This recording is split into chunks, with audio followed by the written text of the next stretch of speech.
All right. Well, good day to all.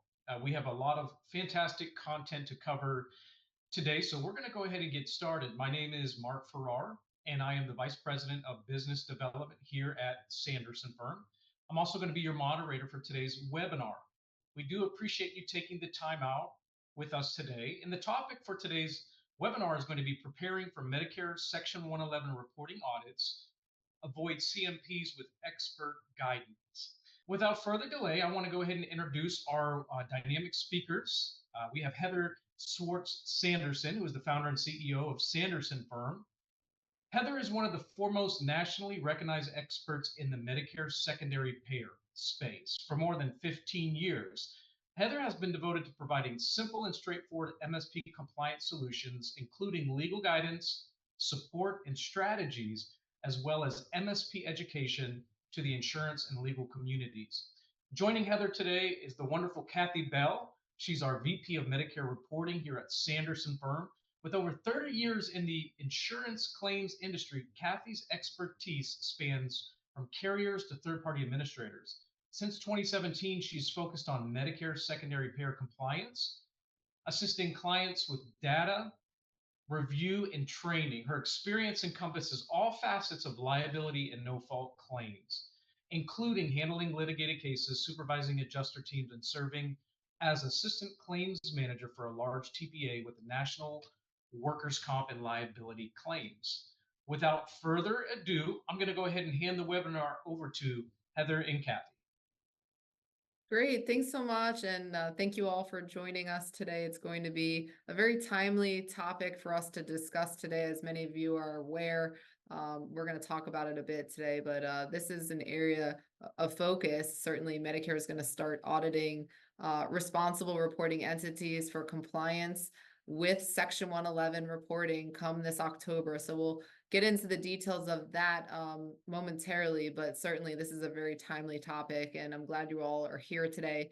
Feel free, if you have questions throughout, to type those into the Q&A chat function.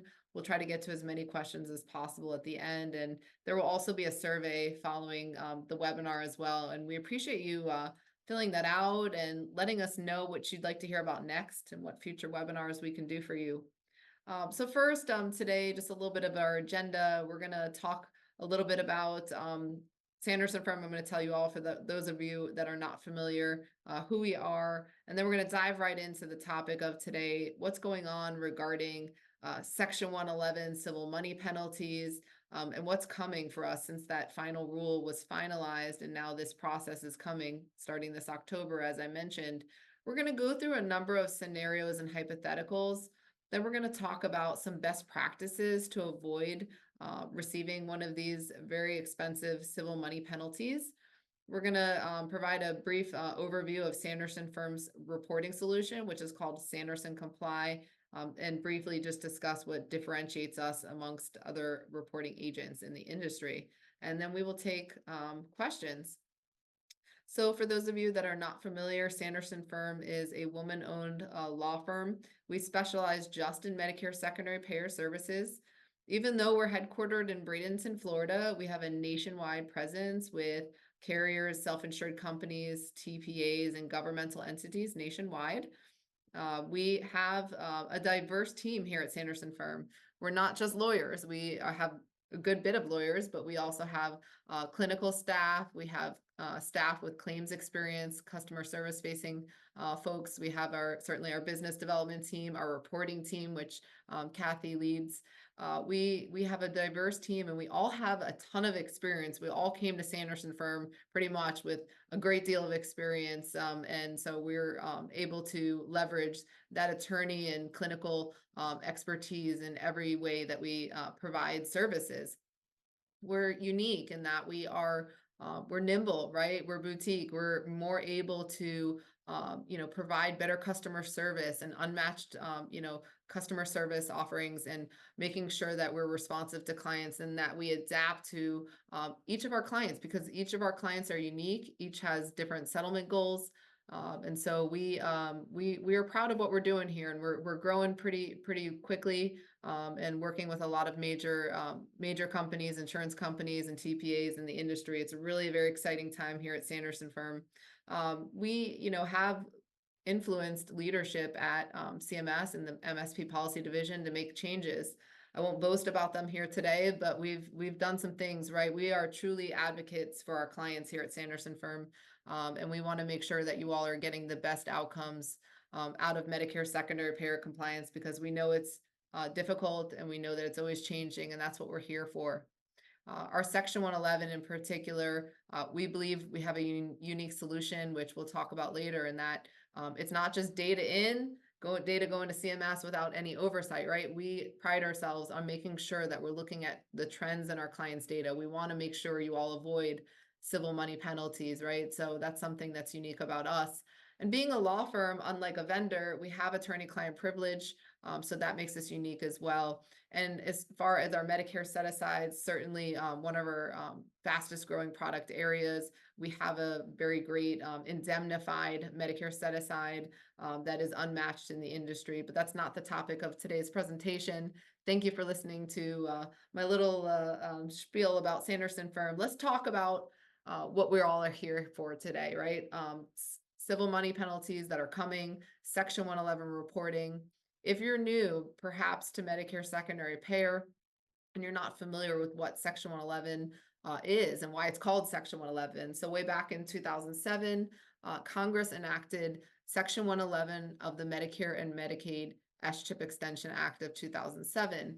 This now required insurance payers to now report claims and settlements with Medicare beneficiaries to the Centers for Medicare and Medicaid Services, and it did include a clause that said failure to report reportable claims would result in a mandatory $1,000 per day per claim penalty, right?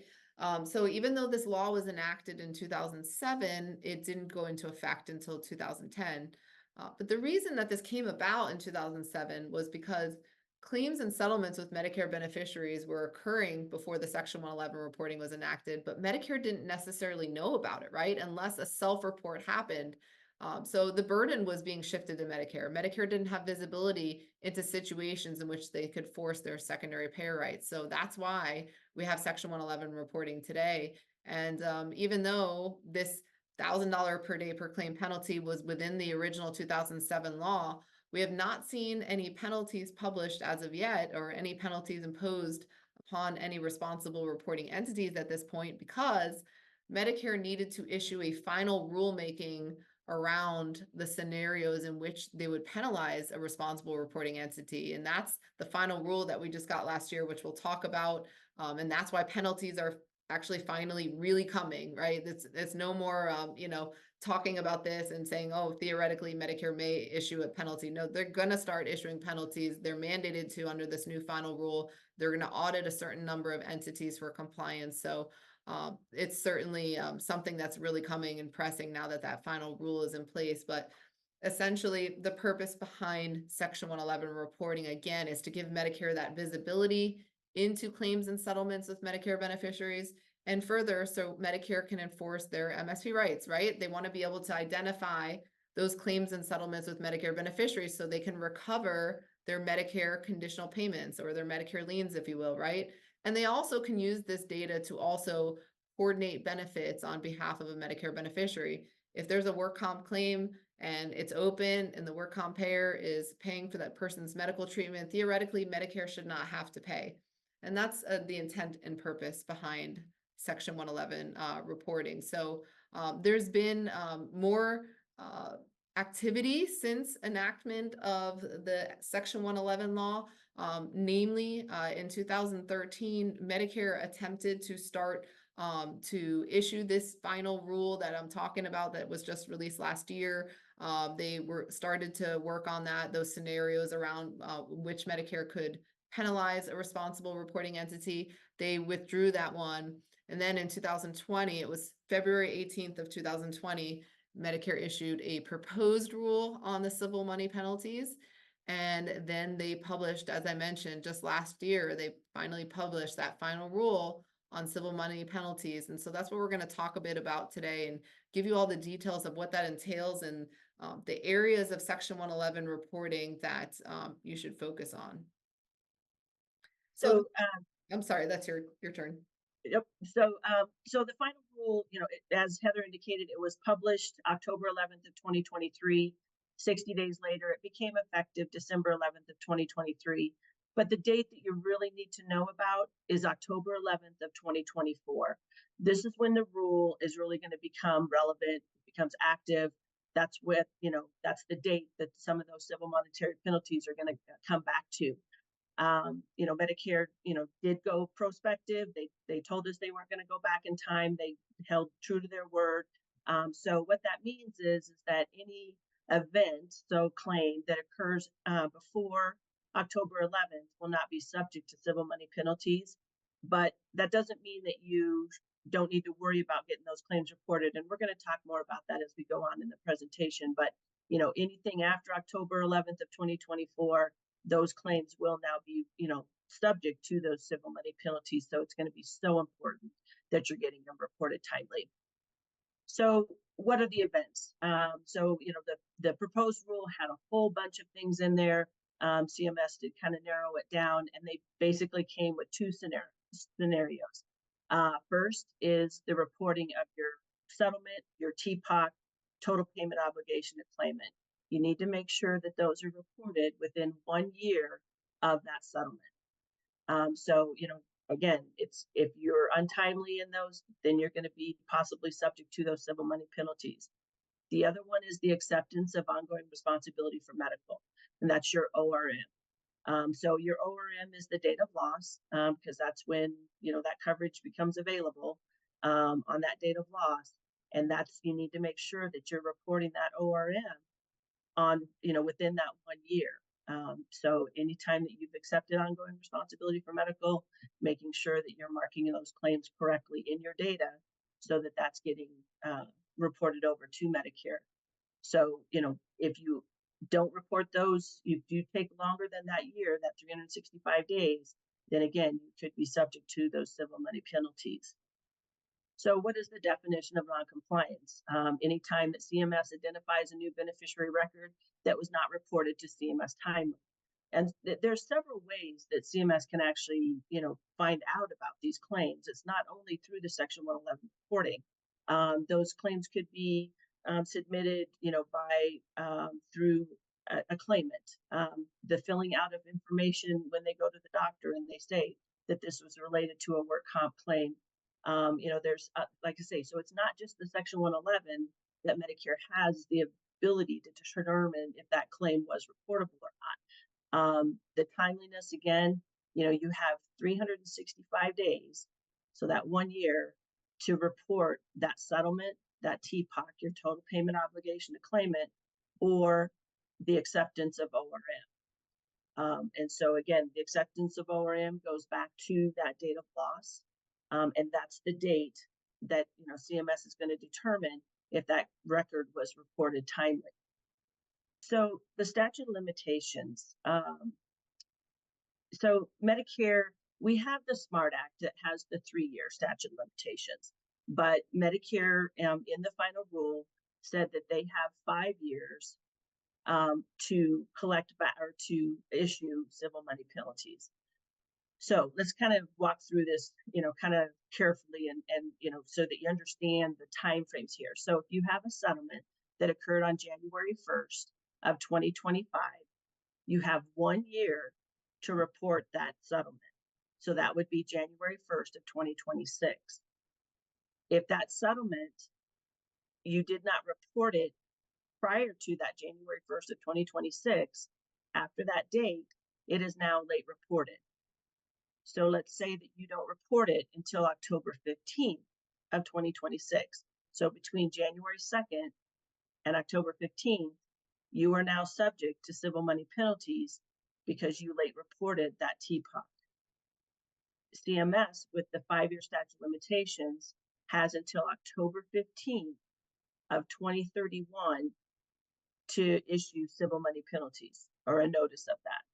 After that date, then they no longer have, the statute of limitations has elapsed, and they no longer can impose those civil money penalties.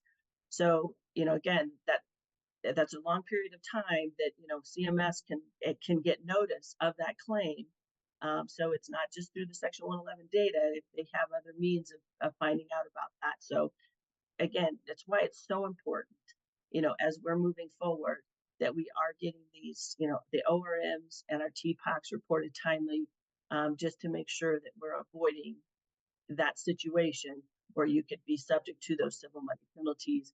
And again, it could be 5 years down the road that you actually get notice of those. And so making sure that you're having your documentation, as to what happened with that claim, keeping those records there. Heather, anything you want to add on that? No, I think that was perfect. And like you said, there's a span of time here, like with the statute of limitations, where this could all erupt, right? So certainly making sure you're timely, populating those TPOCs, or you don't want to go beyond a year late. We're going to be into some muddy waters, right? And I think it's important to understand what that process is going to look like. It's not like Medicare is going to audit and then automatically issue entities with a civil money penalty, thankfully, right? What they've said in the final rule is this is how they're going to do it. First, the responsible reporting entity will receive an informal written pre-notice, right? It's going to kind of provide the responsible reporting entity the opportunity to present mitigating evidence for CMS review prior to imposition of a civil money penalty. You're going to have 30 days to respond with mitigating information. And what was great within this final rule is that Medicare said that any reasonable mitigating information is permitted, no preset categories, right? I'm sure there could be a number of reasons why TPOCs or ORMs don't get reported. And maybe you could speak to this, Kathy, coming from working claims for so many years, right? But there's adjuster turnover, there's claim system changes, there are things that are really, in good faith, probably RREs are attempting to report claims, but things have happened and somehow perhaps, a claim doesn't get reported here or there. And even that could be quite expensive. Yeah, I mean, and regarding ORM, I mean, it could be that again, ORM is the date of loss. You can't select your ongoing responsibility for medical start date. It goes back to the date of loss. You might actually have a situation where the claim was reported a year later. And so, CMS is going to get that record and say, well, you're late reported because you didn't report it until a year later, but yet you didn't have notice of that. So it's just going to be really important that we are, documenting our files, making sure that you have all that information as to, what was happening, why maybe there was the delay. It could be a situation where you denied the coverage and then, it came back and a court said that, yes, you had to accept it. So, again, you denied it. So you didn't report ORM and now you have to, just making sure that you are, documenting all that and have that written documentation so that, when you get these notices that you can submit that to CMS, and, tell them what's going on. Yeah, every time I think about the openness of the availability to provide mitigating information, I keep thinking back to COVID. Because, during COVID, when everybody was sent to work from home, I know a lot of conditional payment letters got lost in the shuffle and offices were closed down, and Medicare was seeking to impose interest and penalties, on these situations that unfortunately just the notices didn't timely get to these insurance offices. And I know a lot of the disputes we used was COVID, and thankfully we had a lot of grace for Medicare. Thankfully, we never get into that type of situation again where we're having to use that as an excuse. But ultimately, after the written formal notice will come next, right? After you've now provided that mitigating information back to Medicare, Medicare will then give a written formal notice if they decide to proceed with a civil money penalty. The letter will contain information on the event that triggered the proposed imposition of a CMP, amount of the proposed CMP, next steps, and what that looks like, including a hearing. And so this would be an administrative hearing. Attorney involvement is not required. So the responsible reporting entity can participate in this hearing as needed. We are planning to, just by the way, at Sanderson Firm, we're planning to assist responsible reporting entities with this informal and formal dispute process. That's a service we're going to be offering. So if you have any needs in the future, please feel free to reach out. But nonetheless, it'll be a good process, and it's pretty open there. So parties, as long as Kathy was stressing, your documentation of your efforts and all of that are so important throughout this process, so that you can hopefully avert Medicare from issuing that civil money penalty.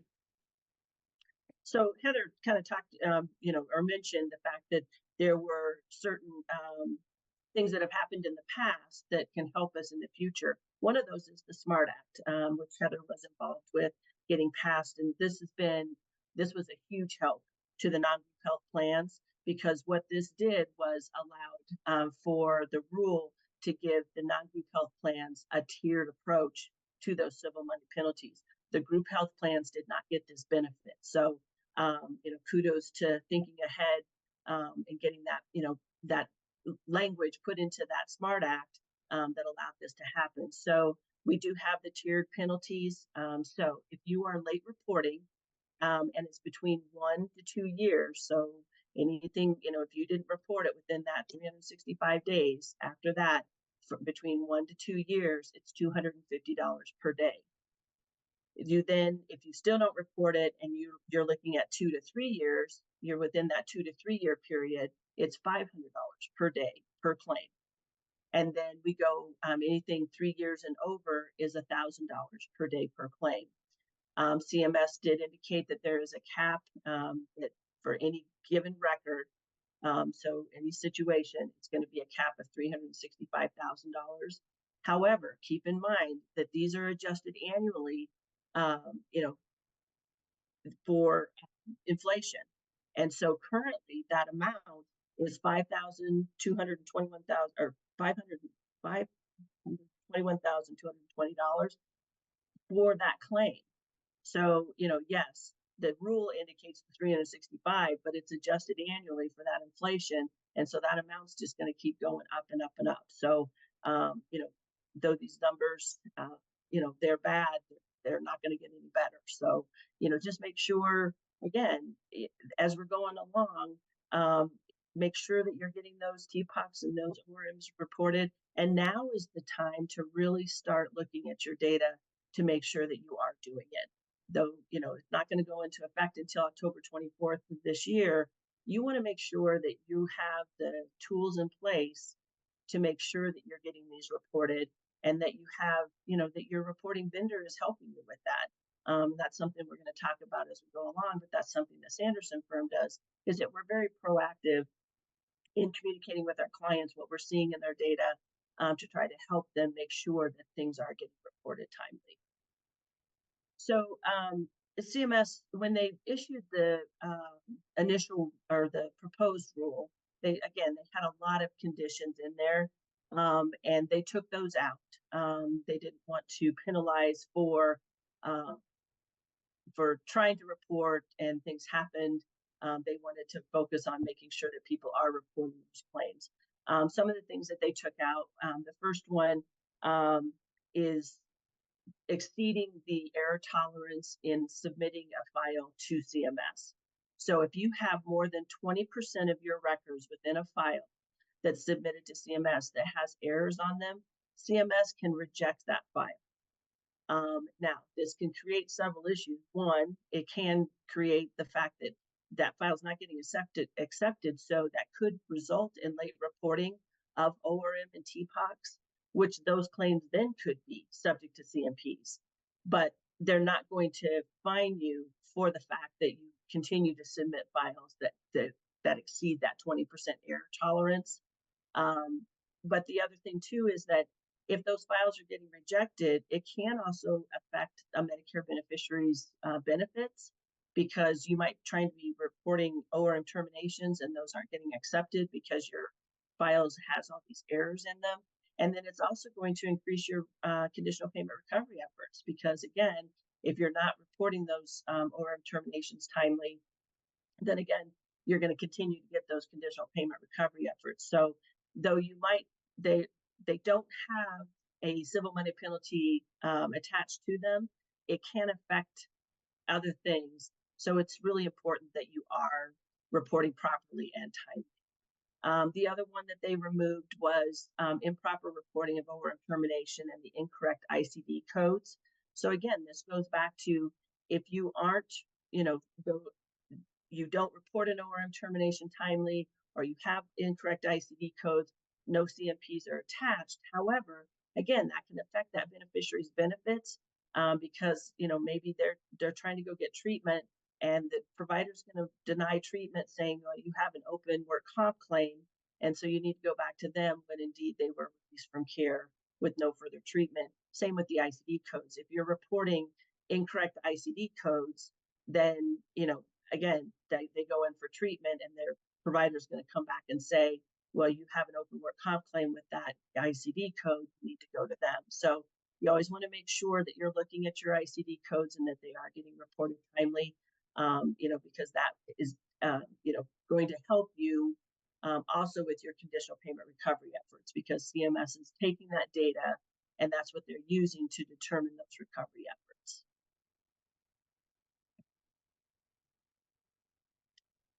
The final rule also kind of expanded on if you're trying to determine if somebody is a Medicare beneficiary. They provided us some additional guidance to say, we need to make that good faith effort to determine if that person is a Medicare beneficiary. And so what they said was that you need to make 2 attempts to obtain the information, so that social security number, their date of birth, by mail or electronic mail.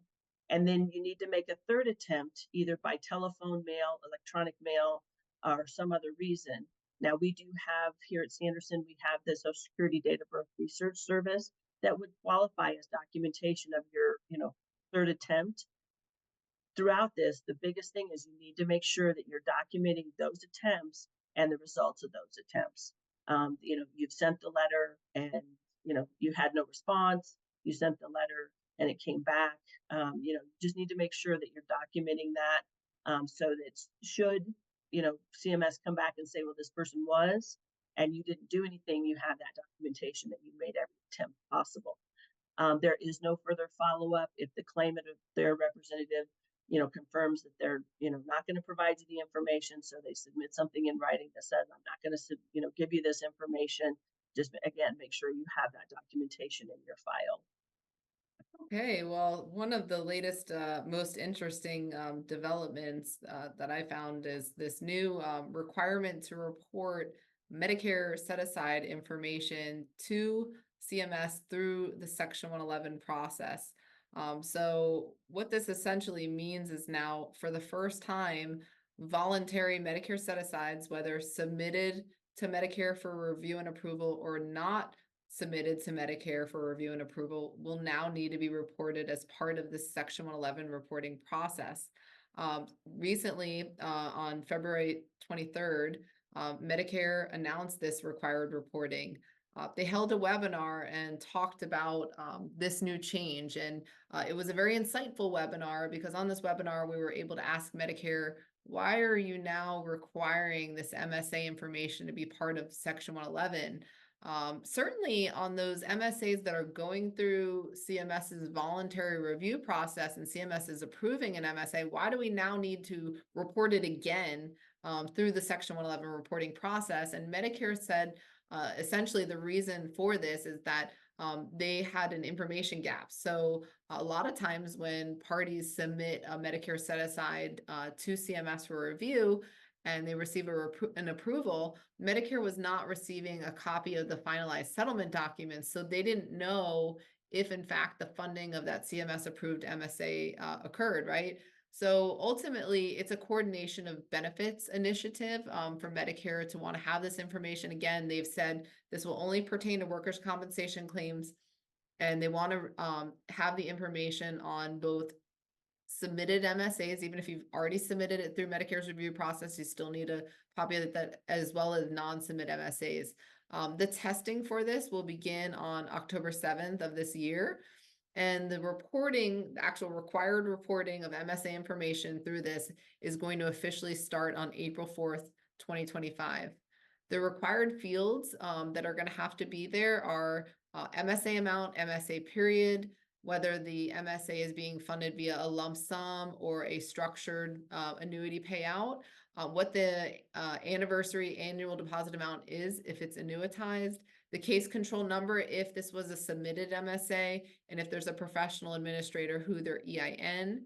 Now, what's interesting and kind of scary with this, I know we've talked about this, Kathy, and this was one of the first questions you raised, I know, when this came out, was, okay, is there any association now between not populating this MSA information and actually getting a civil money penalty? Because the civil money penalty rule, as Kathy went over, is really focused mostly on timely reporting of ORM and TPOC.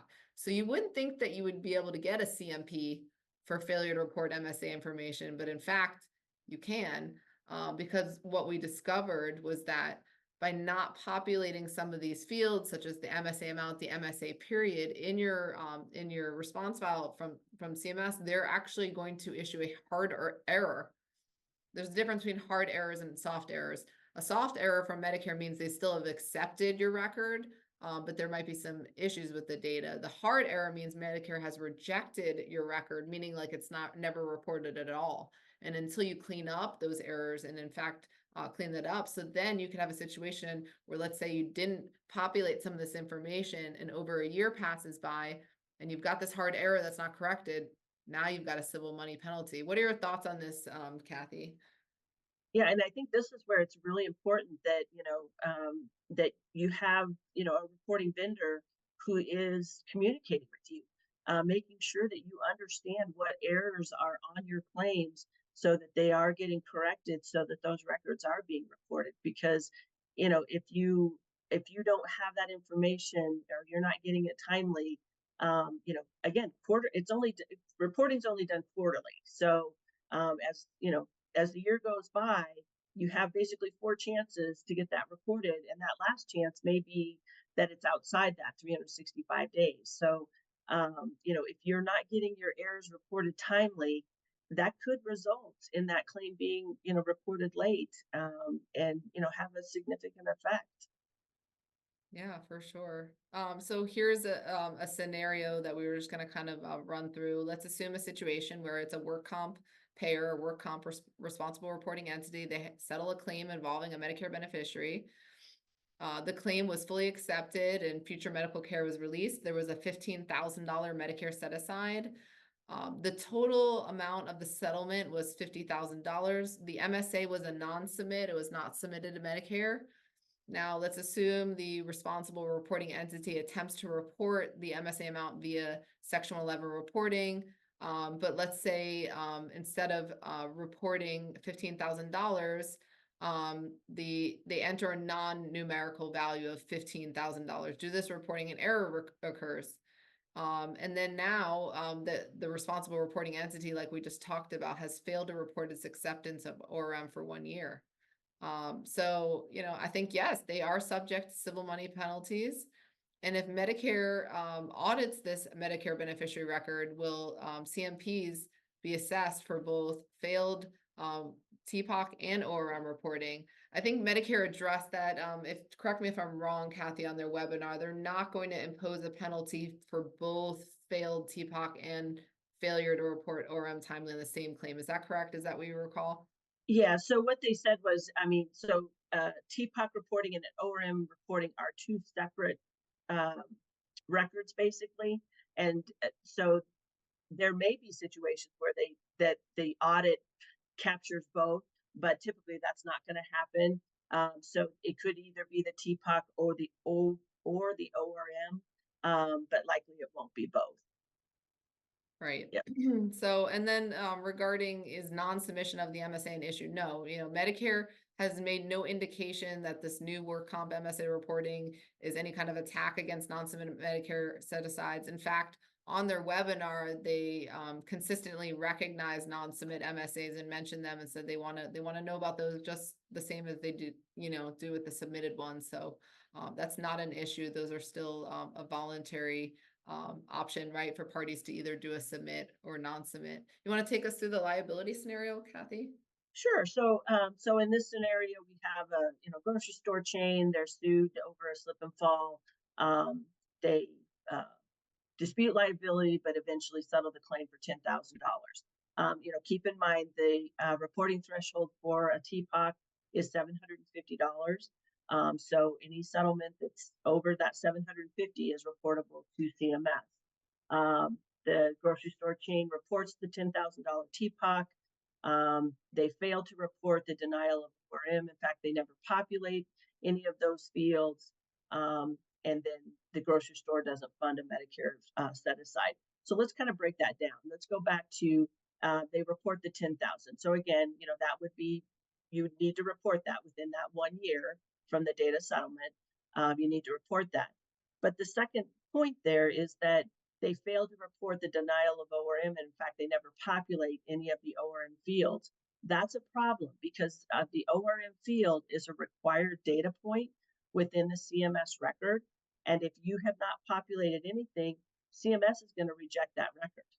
So that means that even though you populated that TPOC in your data, it's not going to get reported because you didn't populate that ORM field. So again, it's really important that you're, populating all of those data fields, and that again, that you know what information is missing so that you can get those errors corrected so those records are reported timely. The next thing is, is the liability Medicare set aside. First let's look at, is a liability Medicare set aside required? No, but there's going to be situations where you may actually have a catastrophic injury, a claim that has a lot of future treatment, and it may be something that you do want to get those liability Medicare set asides, just so you can identify what treatment out of that settlement, or what amount out of that settlement is for that future treatment. That's just going to help define, for that beneficiary when they go in for the treatment. However, is the liability Medicare set aside? Is there reporting on that? No. So the Medicare set aside reporting is only for work comp. It's not for the liability. But again, that doesn't mean that you may not have situations where that you want to actually get those liability Medicare set asides just to identify the future treatment. Okay, so just kind of rounding out a no-fault scenario. So in a situation, let's assume we have a Medicare beneficiary driver is struck by another vehicle while stopped at a red light. They sustain injury to their head and require Medicare covered treatment. Under the terms of the no-fault policy, the beneficiary receives a $10,000 policy limit payout. But despite accepting the claim, writing the beneficiary a letter confirming its acceptance of coverage and paying for the beneficiary's medical care, the no-fault insurance carrier reports ORM as N or no via the Section 11 reporting to Medicare. Clearly, that's not correct, right? They've accepted the claim. Several months later, the no-fault carrier updates this ORM to Y or yes, but it does not populate an ORM termination date due to policy limit exhaustion until 5 years later, right? It's not only important to timely report ORM, but also to timely report your termination of ORM as well. So that's what we're trying to highlight here. But also for reported injury codes, another big blunder here, the no-fault carrier also reports that the insurance claim involved injuries to the beneficiary's foot and fails to correctly report that the claim involved injuries to the person's head. So is the no-fault insurance carrier subject to penalties for any of the above? So I think yes, certainly as it relates to the untimely reporting of ORM. The coding is not an issue technically in the final rule, although they will have some conditional payment concerns here because Medicare is now going to be trying to recover conditional payments as it relates to the beneficiary's foot when this actually involved the beneficiary's head. So hopefully that was a helpful scenario for you all. Best practices to avoid civil money penalties, just plain and simple, right?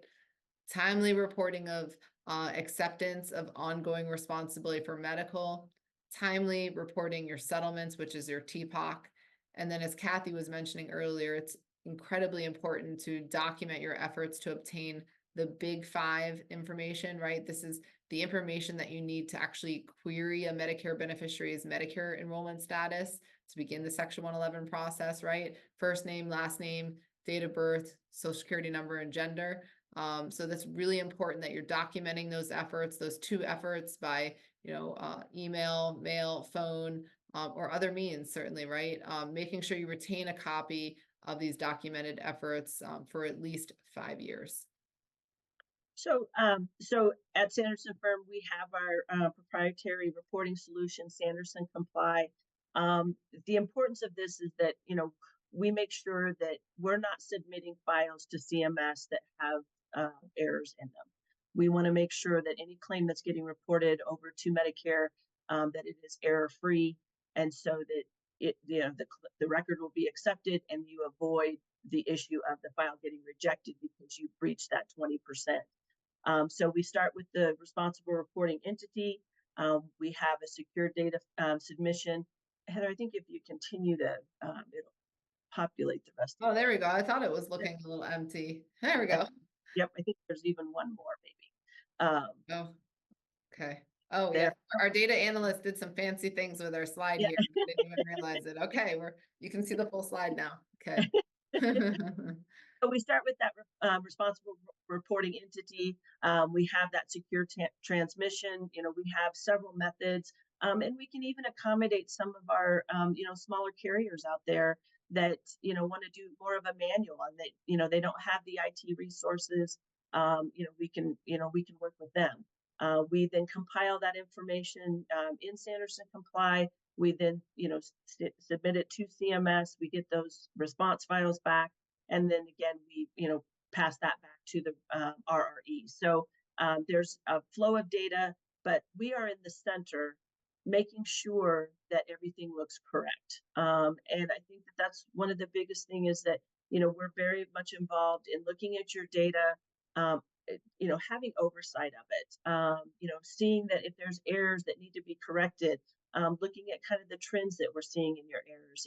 If we don't see that you're reporting, you have a liability program and you're not reporting TPOCs, that's conversations that we're going to have with you, because that's the civil money penalties. If you fail to report those, that's where that's going to start. So we want to make sure that you understand what it is in your data. You're going to understand your data better than we do as far as should you have settlements, but we want to make sure that we're pointing those situations out so that you can then look at that information.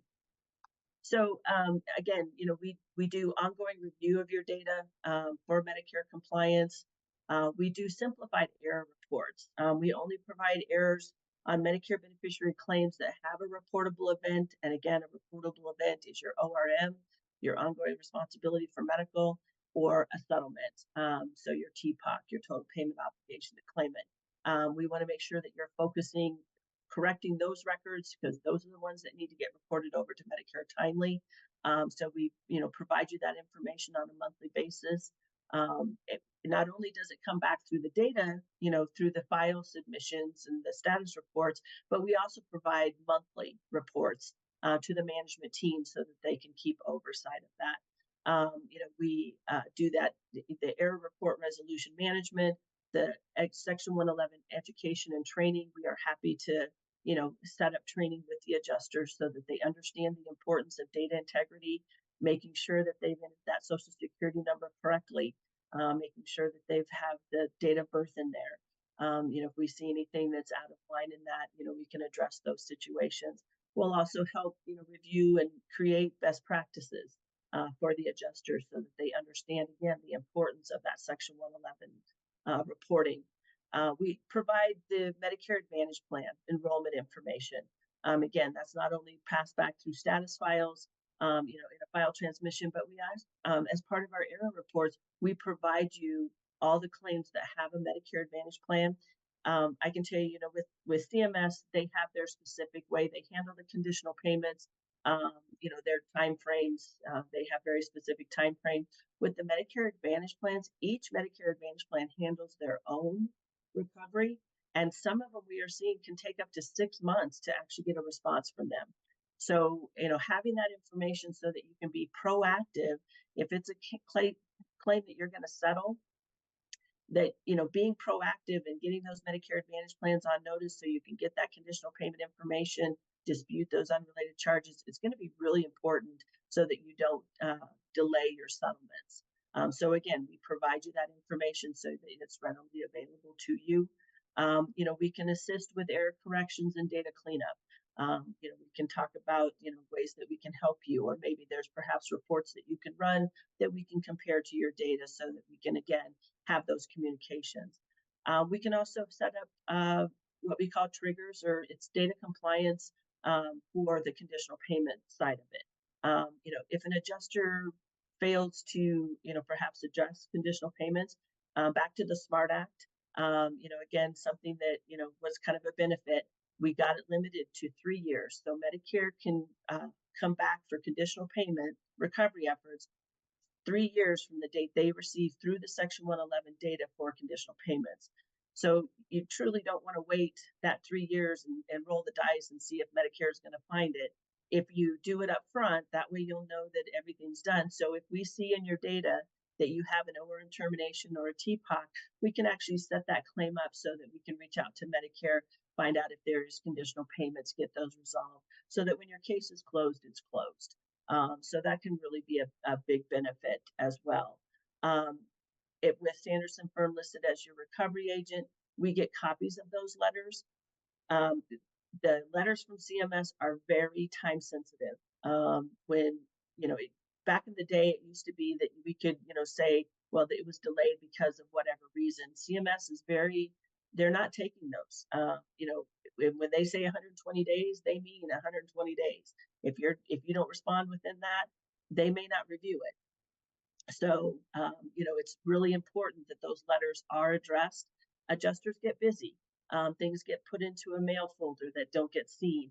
With us being the recovery agent, we get copies and we're reaching out to the adjuster. We're reaching out to management saying, okay, we have these letters and we need to make sure that we're responding on those. It helps to avoid the Treasury collections because, again, we are responding timely on those CMS letters. And as you know, with Treasury, once it goes there, they just take the money. They don't ask, they don't tell you, they just take it.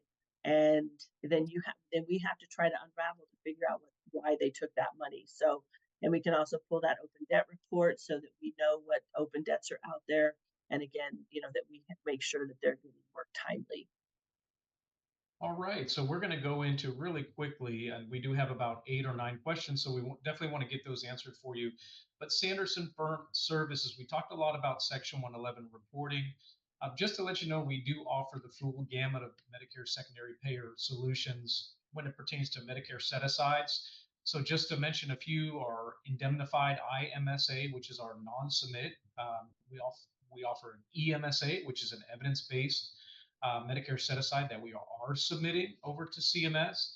We do medical cost projections, and those are just a few that we offer here at the firm. Because we are a law firm, we offer legal services, settlement agreement review, opinion letters, MSP best practices and improvement. We talked a little bit about conditional payments. So we do the Medicare, the standard Medicare liens. We also do Medicare Advantage. So that's part of our services here at Sanderson Firm. Also, we do some Medicaid liens. We talked a lot about the Section 111 reporting, so I'm going to leave that for Kathy and Heather. And then also the Social Security disability verification. So just kind of an idea of all of the services that we offer here at Sanderson Firm. Now I'm going to go to the Q&A. As you can tell, I'm super excited to get to these questions. There's some juicy questions in the box. Number one, I'm going to go right down the line. Just remember, if you are an anonymous attendee, we're not going to be able to send you the PowerPoint or the recording, and we may not be able to respond to your question if you don't give us an email. Number one is, what is your recommendation regarding claims that meet requirements to exclude from reporting to CMS? Is it best to report all compensable claims no matter the amount paid? I'll let you take that, Kathy. Sure. So, no, I mean, if and I assume that you're talking about the work comp exclusion rule. So, basically, CMS has a rule that says if you paid less than $750, all payments were to the provider, and I'm missing one. $750, all payments to the provider. It's a medical only claim. Then you don't have to report those to CMS.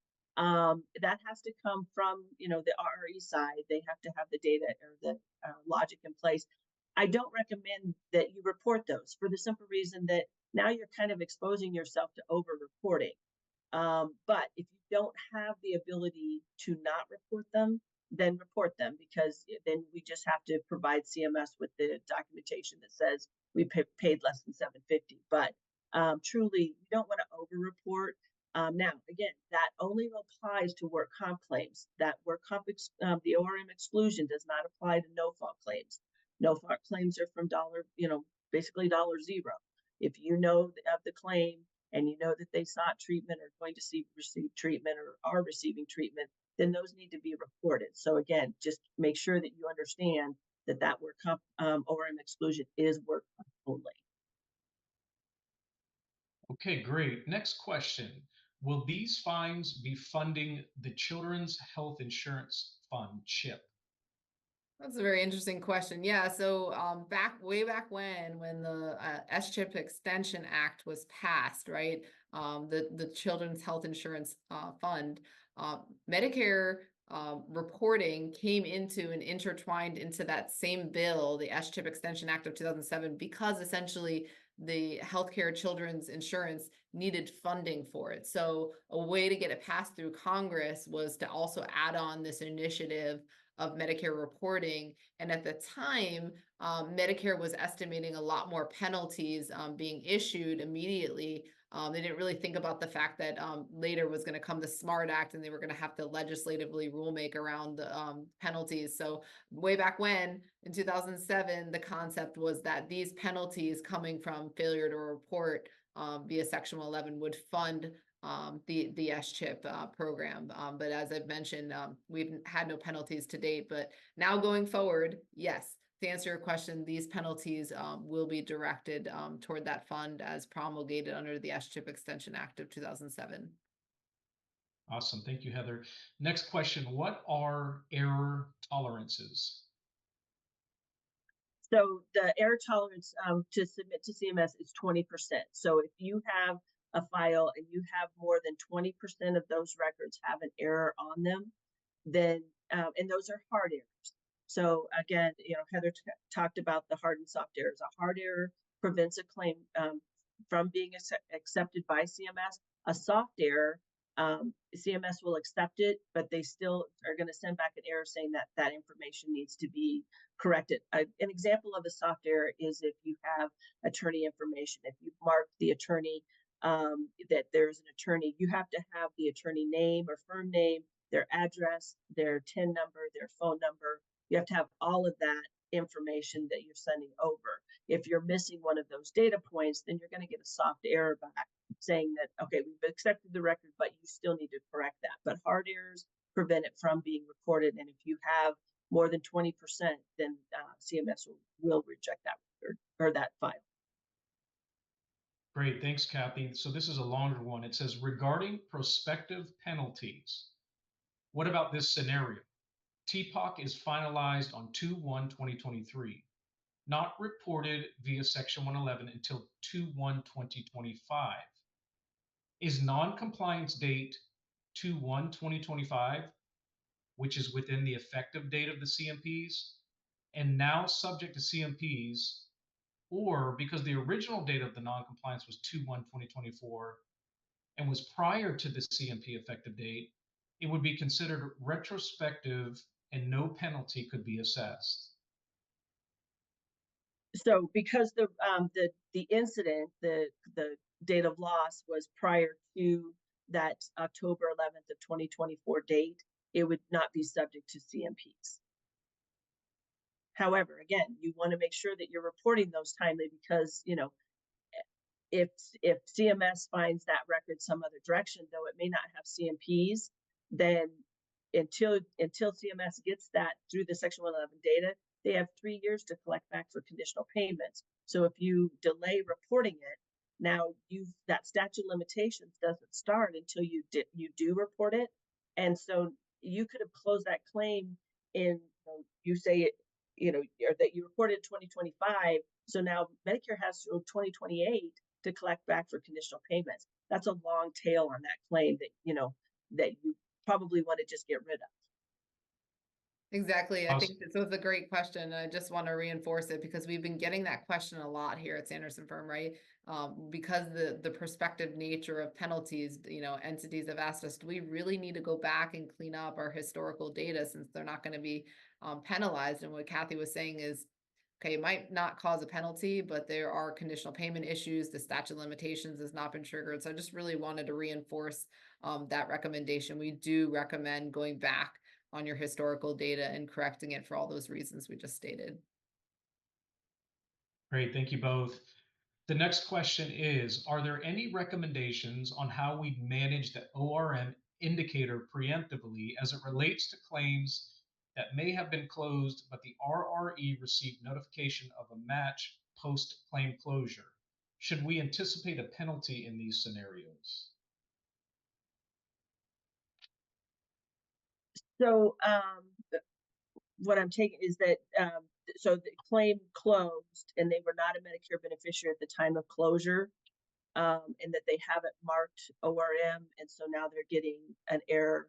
You know, if they were not a Medicare beneficiary at the time of closure, and you know, you don't have a lifetime medical state, and you had a reason to terminate ORM prior to um, them becoming a Medicare beneficiary, then you could mark ORM as no, and that claim's not going to get reported. Now, if you've closed the claim and you have a lifetime medical state and you don't have one of the reasons that CMS has indicated that you can terminate ORM, so again, release from care, no further treatment. We have that 5 year, rule, so you haven't made payments for 5 years, and there's a whole bunch of caveats to that. Um, you know, uh, you settled the claim, death, any of those. If you couldn't terminate ORM, then at that point, that claim would likely be reportable. Now, the event occurred prior to October 11th, 2024, so it may not be subject to CMPs, but that still means that you need to get it reported so that Medicare has that record and then get it terminated when you can. So again, you're starting that 3-year statute of limitations. Awesome. Thank you, Kathy. The 3 attempts to gain Social Security only applies to liability. Is that correct? Does it No, also include date of birth? yeah, no, that applies to all plan types. So work comp, no fault, liability. You need to make sure, with your work comp, usually because you have EDI reporting with your states that you're getting, and they were employee, you have that Social Security and date of birth information. Your no fault claims kind of match what probably a liability, it's you may not have that information readily available, but it applies to all plan types. And Kathy, what do you do if someone indicates they do not have a Social Security number? So I know we've had a lot of questions lately because you have to have some data within that Social Security number field. We have a lot of undocumented workers, people who may not have a Social Security number, and so you have to have something in there. What I have seen done in the past is that people will have like a code for a Social Security number, like they might do 1, 2, 3, 4, 5, 6, 7, 8, 9, and that means that they've done all the attempts. The person doesn't have one. You could do those numbers, and then that way you understand. You could pull reports and you can see which ones are falling within that, so that you can verify that the adjuster has verified they've done the 3 attempts, or they have all the documentation that they need to support that they don't have a Social Security number. As part of our error reports, we do have a list of claims that basically fail the Social Security validity check. So CMS will never issue a Social Security number that starts with a 9. So you could do like, maybe you start a 9 and then, or you do all 9s and it ends with a 5. And that means one thing. You have all 9s ends with a 4, and that means something else. And then that way you can, it'll show up on that list, so you'll understand how many claims have that information, so that you can go back and verify that it's accurate. But you do have to, for the query process that's done on a monthly basis, where you take the big 5, first name, last name, date of birth, Social Security number, and gender. That information's bumped up against Medicare's database. They come back with the response. You have to have something in that field. It can't be blank. So there's, kind of some some ways to, get around that. Awesome. Thank you, Kathy. And it looks like it's about 2:31, so we want to honor everybody's time. There are a couple questions still left. We will make sure to respond to those questions. We do appreciate you joining our webinar today. Don't forget to fill out the survey. We want to hear your feedback. Kathy, Heather, you guys did amazing, and we appreciate all the knowledge. Thank you, everyone. Have a great day. Thank Thanks you, for Great day. attending.